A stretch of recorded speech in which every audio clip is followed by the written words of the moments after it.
Hello and welcome to the channel Pharma Guru. I, Vaibhav Mishra, son of Mr. Pramod Mishra, welcome you again to the channel where you get all the necessary knowledge. Please do subscribe our channel and must watch it full.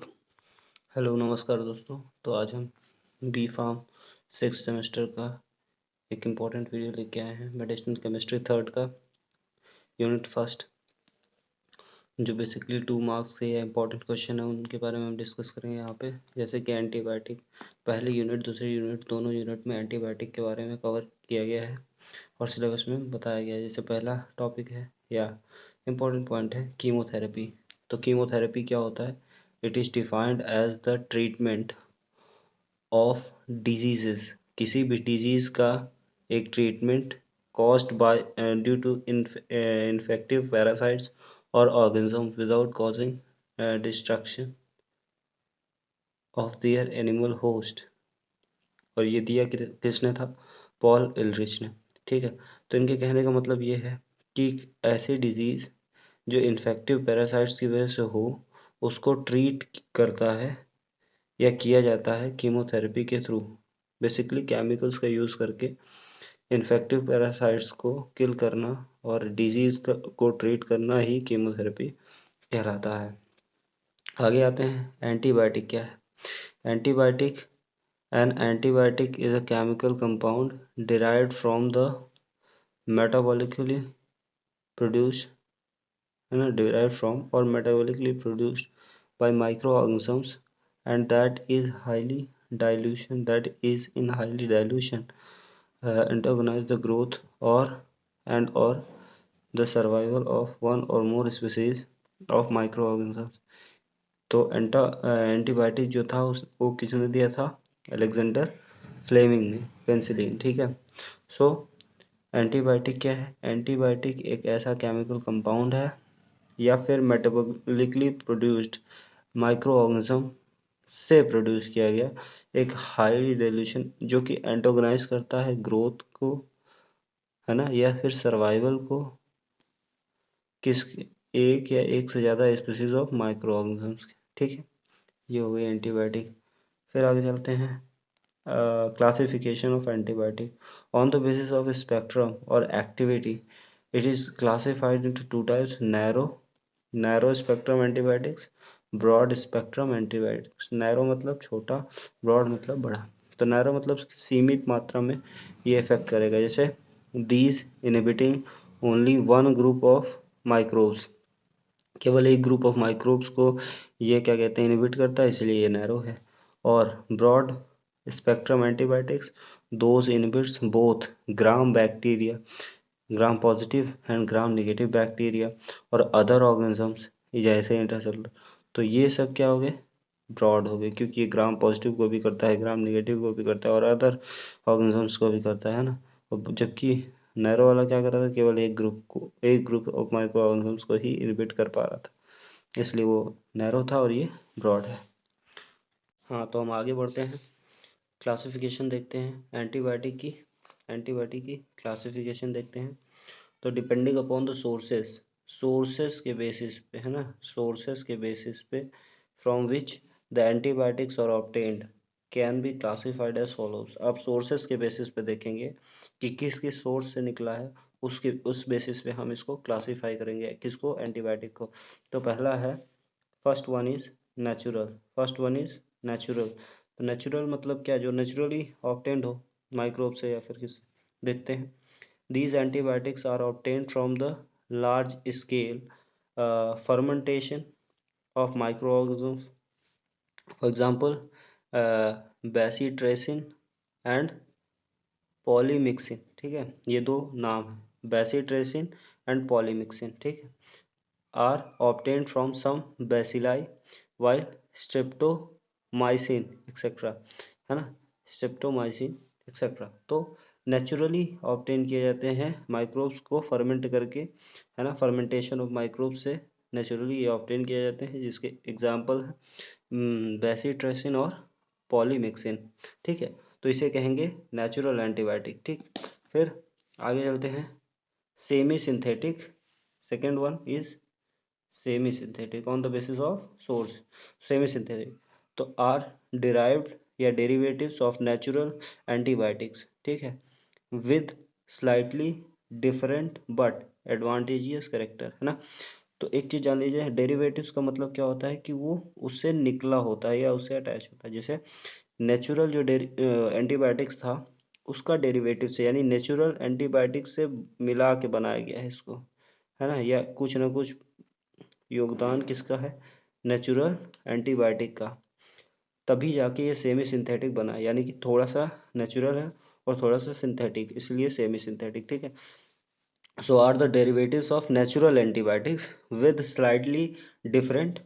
अब भाई natural नहीं है, synthetic नहीं है, तो कुछ ना कुछ डिफरेंट होगा ना, तो स्लाइटली डिफरेंट, हल्का सा डिफरेंट है, बट एडवांटेजियस करेक्टर। बनाने का मकसद क्या था कि भाई कुछ एडवांटेज मिले ना, तो यहाँ पे कुछ एडवांटेज मिलेगा, इसके कंपैरिजन में, नेचुरल एंटीबायोटिक के कंपैरिजन में थोड़ा सा एडवांटेजियस होगा। एग्जाम्पल क्या है, एग्जाम्पल है क्लोरामफेनिकोल, है ना, जो कि एक ब्रॉड स्पेक्ट्रम एंटीबायोटिक्स भी है ना। अब आगे और देखते हैं, during the commercial production of penicillin G, अगर हम पेनिसिलिन जी की बात करें, इसको बेंजाइल पेनिसिलिन भी कहते हैं, ठीक है।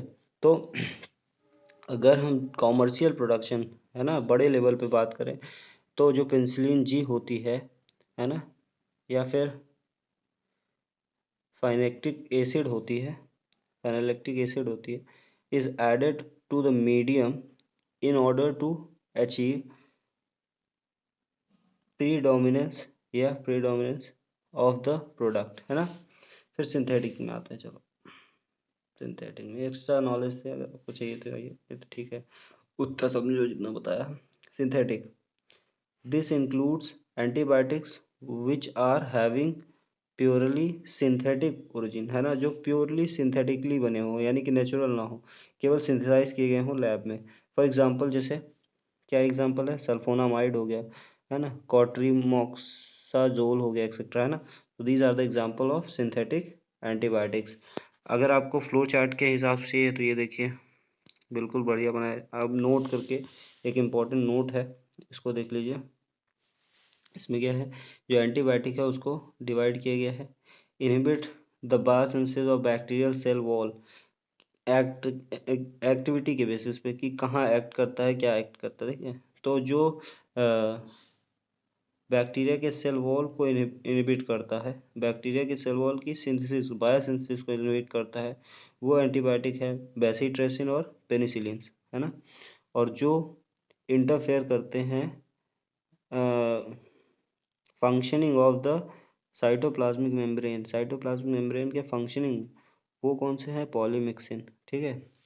और तीसरा क्या है, जो इंटरफेयर करते हैं इन द प्रोटीन बायोसिंथेसिस में और न्यूक्लिक एसिड सिंथेसिस में, जो इंटरफेयर करते हैं वो, उनका एग्जांपल क्या है, एरिथ्रोमाइसिन एंड क्लोरमफेनिकोल, ठीक है, एरिथ्रोमाइसिन एंड क्लोरमफेनिकोल, ठीक है।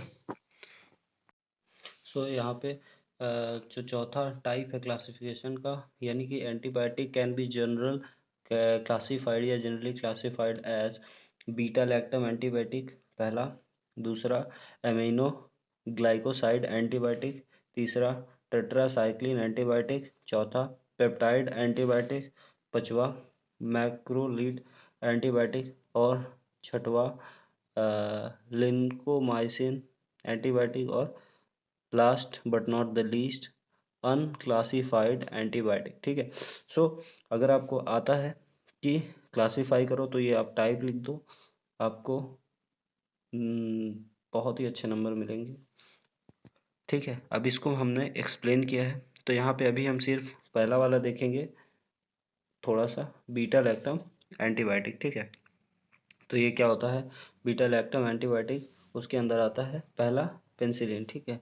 तो the term beta lactam antibiotics get registered in the dictionary of medicinal chemistry in 1942, यानी कि ये जो बीटा लैक्टम एंटीबायोटिक है, ये एग्जिस्टेंस में, यानी कि इसका पता या इसको रजिस्टर किया गया था, हमें पता चला था बीटा लैक्टम एंटीबायोटिक के बारे में कब, 1942 में, 1942 में, 10 long after the antibiotic projected its appearance on the screen of research the structure of the penicillin was follows. उसके बाद काफ़ी समय बाद हमें जो पेनिसिलिन है उसका स्ट्रक्चर मिला। So here is the structure of the penicillin. ये जो आप रेड से देख रहे हैं ना, ये है बीटा लैक्टम रिंग, ठीक है, ये है बीटा लैक्टम रिंग। यहीं पे एक एंजाइम होता है जो कि होता है beta sorry lactamase, lactamase enzyme होता है जो कि माइक्रोब्स में पाया जाता है। वो इस रिंग को ब्रेक कर देते हैं और फिर ये एंटीबायोटिक एक्शन नहीं शो कर पाता है। और यहाँ पे एक ये C और NH2 के बीच में आप बॉन्ड देख रहे हैं, इसको एमाइड बॉन्ड बोलते हैं। ये जब टूटता है तो ये एमाइडेज एमाइडेज एंजाइम की वजह से टूटता है। ये भी एंटीबायोटिक वो तो एंजाइम होता है जो कि माइक्रोब्स में पाया जाता है, ठीक है। फिर एंटीबायोटिक अपना असर नहीं दे पाती अगर ये पहला लैक्टमेज एंजाइम यहाँ एक्ट करे और लैक्टम रिंग को ब्रेक कर दे, या फिर एमाइड रिंग को एमाइडेज एंजाइम ब्रेक कर दे, तो ये इफेक्ट नहीं शो करता, अदरवाइज ये प्रॉपर इफेक्ट शो करता है। और इसको अगर देखें आप पेनिसिलिन के स्ट्रक्चर को, तो आपको सिर्फ यहाँ पे याद करना है तो दो पार्ट में आप याद कर सकते हो, बहुत आसान है। Ring A and ring B. Ring B जो है वो लैक्टम रिंग है जो कि प्रॉपर एक क्यूब स्क्वायर देखा है आपने, स्क्वायर शेप में है। यहाँ पे एक हेटेरोएटम दैट इज नाइट्रोजन है, यहाँ पे एक डबल बॉन्ड है, बाकी CH दोनों जगह है तो वो कोई दिक्कत नहीं है। फिर यहाँ पे एक NH, बेसिकली NH2 था बट अदर आगे फर्दर एडिशन हुआ इसलिए ये NH हो गया, तो ये NH हो गया। फिर उसके बाद यहाँ पे C डबल बॉन्ड O और R को आप रिप्लेस करते जाओगे और अलग अलग बनता जाएगा। जैसे आपने सुना होगा पेंसिलिन G, पेंसिलिन V, तो वो क्यों होता है? क्योंकि इसके सब्स्टिट्यूशन की वजह से होता है। R आप चेंज करते जाओगे तो ये पेंसिलिन जो है वो भी उसका टाइप भी चेंज होता जाएगा। दूसरा जो स्ट्रक्चर यहाँ आप देख पा रहे हो ये है 6 अमीनो पेंसिलिनिक एसिड, है ना, या 6 APA शॉर्ट में आप बोल सकते हो। ये जो है इसी से डिराइव होके ये बना है। दैट इज अगर आप बोलना चाहो तो penicillin is the derivative of 6 amino penicillanic acid, है ना। देखो सेम ही लग रहा है ना, यहाँ भी हमने बताया ना कि यहाँ NH2 तो होना चाहिए था, NH2 की वजह से एक मतलब फर्दर एडिशन हुआ इसलिए NH हो गया, बाकी यहाँ NH2 ही था। देखो तो इससे क्लियर हो गया ना कि ये इससे निकला है, ये इससे निकला है। और आगे हमने बताया था कि डेरिवेटिव का मतलब क्या होता है। डेरिवेटिव का मतलब ये होता है कि वो उसका पार्ट हो, जैसे you are the derivative of your mother and father और योर पेरेंट्स, ठीक है। तो डेरिवेटिव मतलब कि वो उससे निकला हो, कहीं ना कहीं उससे कुछ ना कुछ अटैचमेंट हो उसकी, तो वही दिख रहा है यहाँ पे सब सेम है। देखो याद करना बहुत ही आसान है अगर आप देखना चाहो तो। देखो यहाँ पे रिंग ए है, रिंग बी है। रिंग बी आपको बता दिया है कि क्या है, यहाँ CH है, ठीक है। यहाँ पे एक हेटेरो एटम है नाइट्रोजन, उसके बाद कार्बन है, यानी कि कार्बोनिल कार्बन है, C डबल बॉन्ड O है, फिर उसके बाद NH2 है, ठीक। रिंग बी का काम खत्म। फिर यहाँ पे एक सल्फर एटम आप अटैच करो और पेंटेन बनाओ, है ना। पेंटेन देखो 1 2 3 4 5 है ना, पेंटेन बनाओ सल्फर एटम। उसके बाद कार्बन, कार्बन में 2 methyl ग्रुप लगा दो और यहाँ पे CH तो होगा ही, और यहाँ पे फिर उसके बाद एक कार्बोक्सिल ग्रुप जोड़ दो COOH, ठीक है, कार्बोक्सिलिक एसिड ग्रुप, ठीक है। तो ये एक स्ट्रक्चर याद हो जाएगा। तो इसको बनाना आसान है, केवल यहाँ पे एक ही चेंज है इस स्ट्रक्चर से इसमें देखे तो यहाँ NH2 की जगह यहाँ NH2 था, यहाँ NH2 की जगह NH हो गया और RCO जुड़ गया ना, RC डबल बॉन्ड O जुड़ गया है। ये इतना केवल ये चेंज है यहाँ पे, ठीक है। अब देख पा रहे हो। हम्म तो ये है, अब आगे चलते हैं, ठीक है। तो इन बेसिक स्केलेटन, इन बेसिक स्केलेटन, इस स्केलेटन की बात कर रहा है ना। स्ट्रक्चर में स्केलेटन बोल सकते हो। अथाया जो लिडीन रिंग जो कि ए रिंग है, एस को क्या बोलते हैं, थायो सल्फर, ठीक है। जो थाया जो लिडीन रिंग है is fused with beta lactam ring, ये बी, और ये फ्यूज्ड है, फ्यूज मतलब जुड़ा है, ठीक है, फ्यूज मतलब जुड़ा है ना। तो यही बता रहा है which is a 4 membered cyclic amide, जो कि ये जो है ये 4 मेंबर्ड साइक्लिक एमाइड है। क्यों? क्योंकि NH2 जुड़ा है और इसीलिए वो एमाइड है। फिर the penicillin differ from each other in antibacterial and pharmacological characteristic due to the variation in the structure of acid moiety of the amide side chain at C6। जैसे हमने पहले भी बताया है, ये जो कार्बन है ये 6 कार्बन है, और इसमें जो ये एमाइड है, एमाइड चेन है, इसमें जो आर है इसको चेंज करने पे RCO है ना, तो एमाइड चेन हो गई। तो इसमें जब चेंज करोगे तो इसकी जो पेनिसिलिन है उसकी एंटी बैक्टीरियल प्रॉपर्टी और फार्माकोलॉजिकल एक्शन यानी कि कैरेक्टरिस्टिक दोनों चेंज होगी। अभी मैंने बताया ना कि पेनिसिलिन जी पेनिसिलिन वी हो जाएगा, वो ऐसे ही होगा। तो यहाँ याद करने की कोई बात नहीं, बस समझो और सब याद रहेगा, ठीक है, केवल समझो।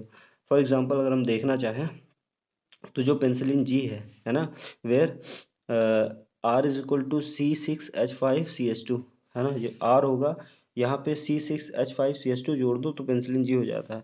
After about 45% of the clinical use still an extremely effective है ना, अभी भी एक्सट्रीमली इफेक्टिव है। तो अब आगे चलते हैं, degradation of the insulin penicillin है ना, सॉरी इंसुलिन नहीं, ये रॉन्ग है, इसको मैंने काट दिया था, ठीक है। तो degradation product of the penicillin, अगर पेंसिलिन को तोड़ें या डिग्रेडेट करें तो क्या प्रोडक्ट बनेगा, है ना। तो देखो पेंसिलिन है, पेंसिलिन को एसिडिक मीडियम में डालेंगे तो ये देखो पेनिसिलिक एसिड बनेगा, है ना। एसिडिक मीडियम में डालेंगे तो पेनिसिलिक, यहाँ पे थोड़ी स्पेलिंग मुझे गलत लग रही है, पेनिसिलिक, यहाँ CI भी होगा, पेनिसिलिक एसिड है ना। और यहाँ एल्कलाइन मीडियम में डालें यानी बेसिक मीडियम में तो पेनिसिओलिक एसिड बनेगा, ठीक है।